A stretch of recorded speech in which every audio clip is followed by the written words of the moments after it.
أعوذ بالله من الشيطان الرجيم بسم الله الرحمن الرحيم رب اشرح لي صدري ويسر لي أمري واحلل عقدة من لساني يفقهوا قولي। আপনারা কথা বলছিলাম জাদুকরদের সাথে মুসা আলাইহিস সালামের প্রতিযোগিতার ব্যাপারটা নিয়ে, সেটা নিয়ে আমরা অ্যানালাইসিস করছিলাম এবং আগের একটা পর্বে আমরা জিনিসটা বুঝিয়েছি যে ভিজুয়াল মানে জাদুকরদেরটা ছিল হচ্ছে যে একটা ভিজুয়াল ইলিউশন, মনে হচ্ছিল যে ওটা জীবন্ত সাপের মতন, কিন্তু মুসা আলাইহিস সালামের ক্ষেত্রে এটা ছিল ট্রু মিরাকল। এখন জাদুকররা কেন ঈমান আনলো সেটা আমাদের বুঝতে হবে যে ওরা হচ্ছে মানে দে ওয়ার দ্য বেস্ট ওদের সময়ে, ঠিক আছে? এবং ওরা ওদের ফিল্ডের নলেজ দিয়ে ওরা বুঝতে পেরেছিল যে এটা হচ্ছে জাদু না, এটা কোনো ইলিউশন না, এটা হচ্ছে ট্রু মিরাকল। কিন্তু আমরা যদি আম জনতা যারা সাধারণ মানুষ ছিল তাদের কথা চিন্তা করি, তাদের জন্য কিন্তু আসলে একটু কনফিউজিং, কারণ দুটোকেই তাদের কাছে মনে হচ্ছে সাপের মতন। সেই জন্য মানে এটা হচ্ছে আমি বলবো যে ভাষা জ্ঞান আর এক্সপার্ট হওয়ার মধ্যে কিন্তু একটা পার্থক্য রয়েই যায়। এবং আমরা যদি সো কল্ড দুনিয়াবি শিক্ষা বলি, যে মানে এটা এই যে জাদুবিদ্যার জ্ঞান, এটাকে তো কোনোভাবেই আসলে দিন শিক্ষা বলা যাবে না, but even then it helped them to identify a miracle. হ্যাঁ, একটা আল্লাহর মিরাকল কোনটা সেটা বোঝার জন্য তাদের হেল্প হয়েছে। হ্যাঁ, তাদের হেল্প হয়েছে। তো এবং এটা আমি বলি যে আমি যখন আসলে দুনিয়াবি শিক্ষাকে ইবাদতে পরিণত করা বলি, তখন আমার কাছে মনে হয় যে এইটা একটা ইসলামের সৌন্দর্য, এটা একটা ইসলামের সৌন্দর্য যে প্রতিটা নলেজকে, প্রতিটা অলমোস্ট সমস্ত ফিল্ডের নলেজকে ইবাদতে পরিণত করার একটা সুযোগ আছে। আচ্ছা, তো এখন তাহলে জাদুকররা আসলে ঈমান এনেছিল কারণ হচ্ছে যে ওরা বুঝতে পেরেছিল যে এটা হচ্ছে এই না, এটা হচ্ছে কোনো জাদু না, এটা মুজিজা। তবে অনেক জ্ঞানী হয় কি সমাধান? জ্ঞান অর্জন করলেই কি আসলে সে ঈমান আনবে? Not necessarily. এবং এই জিনিসটাও আমরা আসলে জাদুকরদের ঘটনা থেকে বুঝতে পারি, ঠিক আছে? ফেরাউনও তো বুঝতে পারতেছিল যে এটা আসলে মুজিজা। হ্যাঁ, বা ফেরাউনও জানতো যে মুসা আলাইহিস সালাম আসলে আসল মানে উনি আসলে সত্য কথাই প্রচার করতেছেন। এটা মুসা আলাইহিস সালামও বুঝতে পেরেছিল। কিন্তু ফেরাউনও বুঝতে পেরেছিল, কিন্তু ফেরাউন তো ঈমান আনে নাই। ইভেন সাধারণ মানুষদের মধ্যে অধিকাংশ মানুষই ঈমান আনে নাই, সেটা আমরা পরে রেফারেন্সটা দেখবো, যেটা কোরআন বলতেছে যে মিশরবাসীর অধিকাংশই এই জাদুকরদের ঈমান আনা দেখেও তারা কিন্তু ঈমান আনে নাই, তারা ভয় পেয়ে গেছিল। তো জাদুকরদের আসলে মানে আমরা দেখলাম যে কি একটা 180 ডিগ্রি ঘুরে গেল। ওরা বলতেছিল যে আমরা এটার বিনিময়ে কি পাবো? ওরা হচ্ছে ফেরাউনের কাছের লোক হতে চাচ্ছিল আর কি। সেইখানে আমরা দেখতেছি যে ওরা একেবারে জীবন দিতে পর্যন্ত রাজি ছিল। হ্যাঁ, তাহলে এখানে কি দেখা যাচ্ছে যে আসলে কার হার্টের অবস্থাটা কেমন এটা আমরা জানি না। তো দাওয়াতি কাজের ক্ষেত্রে একটা খুবই খুবই খুবই জরুরি প্রিন্সিপাল হচ্ছে যে আমরা কারো বাহ্যিক আচরণ দেখে তার ব্যাপারে ধারণা করে নিব না যে একে দাওয়াত দিয়ে তো কোনো লাভ নাই, বা এ হচ্ছে গন কেস। আমরা এগেইন আল্লাহর উপর ভরসা করব যে দাওয়াত দেওয়াটা হচ্ছে আমার দায়িত্ব, আমি জানি না যে কে কেমন, ঠিক আছে?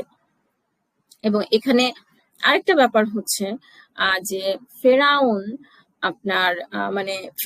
হচ্ছে কিরকম, মানে আমি বলবো যে ইট ওয়াজ আ ভেরি স্ট্র্যাটেজিক মুভ ওর জন্য, যে সে হচ্ছে সমস্ত জাদুকরদেরকে হত্যা করলো। কারণ যদি জাদুকরদেরকে সে এরকম হত্যা করে একটা প্রচন্ড ভয় না দেখাতো, তাহলে কিন্তু মানে ওই দিনই একটা মানে ক্ষমতার পালা বদল হয়ে যেত। কারণ বেস্ট জাদুকররা যখন এইভাবে মুসা আলাইহিস সালামের কাছে হার মানলো, তখন আসলে মানে ফেরাউনের সব জারিজুরি ফাঁস হয়ে গেল। সো তখন আসলে তাকে ভয় দেখাতে হয়। সো এখানে আমজনতাকে ভয় দেখাতে হয়।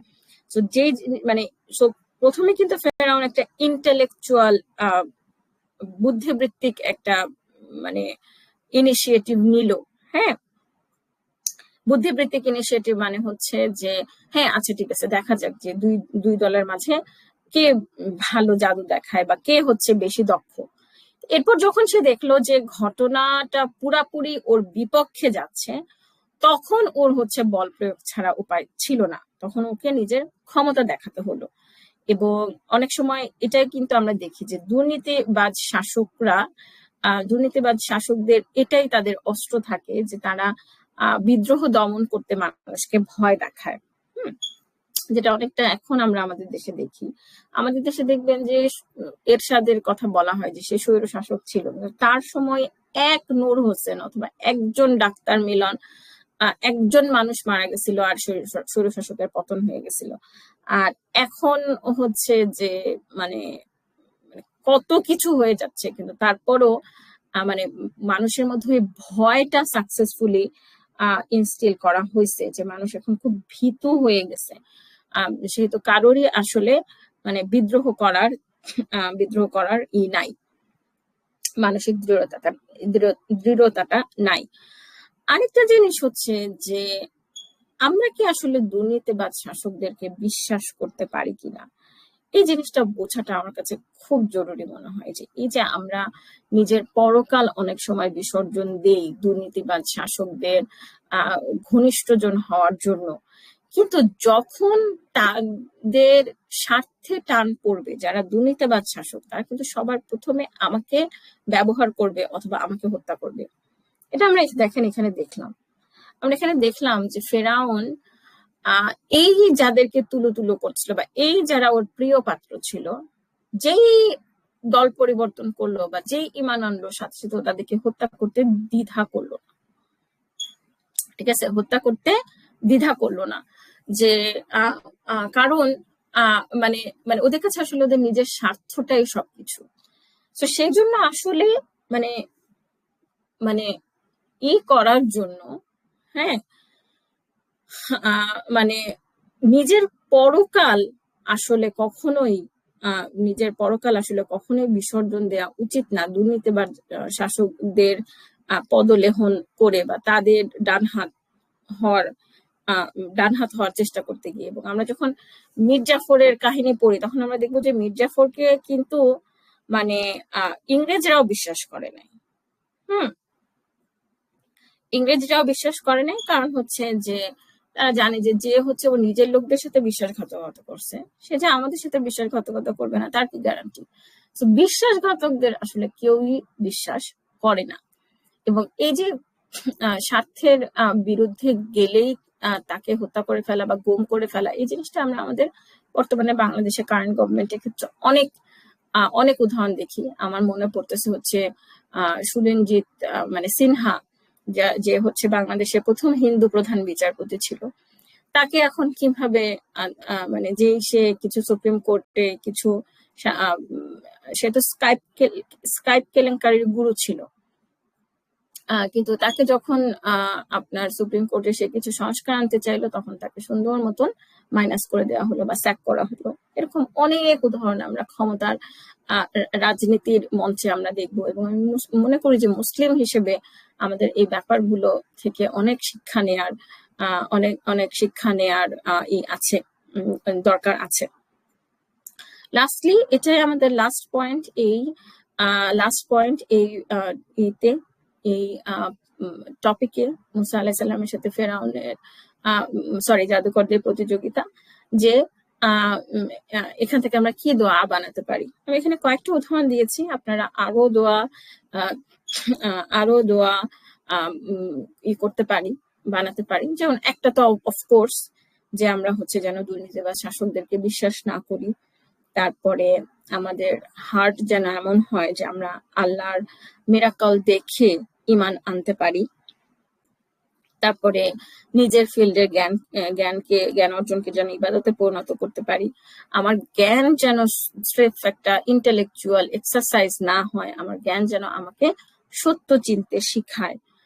তারপরে আমরা যেন মুসা আলাইহিস সালামের মতন আত্মবিশ্বাসী ও কৌশলী হতে পারি এবং আল্লাহর উপর ভরসা করতে পারি। আজকে এইটুকুই। এরপরে আমরা দেখব হচ্ছে যে এই প্রতিযোগিতার পরে কি ঘটেছিল। জাযাকুমুল্লাহু খায়রান। শোনার জন্য আসসালামু আলাইকুম ওয়া রাহমাতুল্লাহি ওয়া বারাকাতুহু।